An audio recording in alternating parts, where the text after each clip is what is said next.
Guys, welcome to my vlog. Pagkantay tilapia lang guys dito eh. So medyo mahirapan kasi kami dahil hanggang doon lang ang sasakyan. Tapos doon hindi ka makakapasok guys. So hala, pahirapan ngayon. Tumulong na itong agbunagan guys. Di semento ken darat ken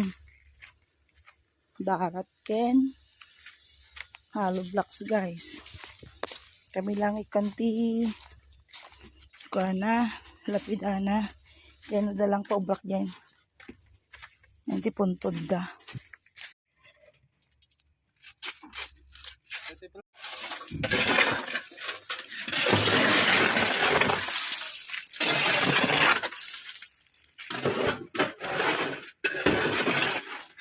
yun guys ay magpapatrabaho ako dito guys dun kay Inang, Amang at saka si Apo.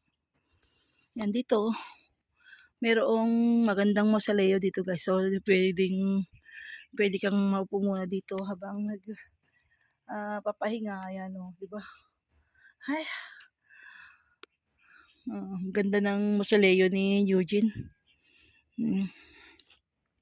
Ang kanilang merienda guys. Katatapos lang ng merienda guys. Ayan. May ipapagawa kasi ako dyan. Sa puntod ni na Amang, Inang at saka si Apong. Tatlo na sila dyan guys.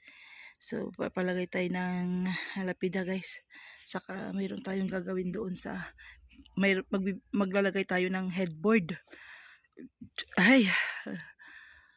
Ayan, so dalawa silang magtatrabaho guys.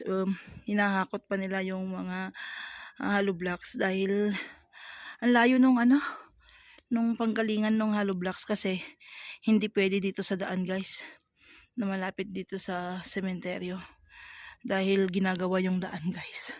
So hinahabol siguro nila yung kalsada guys hanggang Undas, baka sa Undas pwede nang gamitin guys.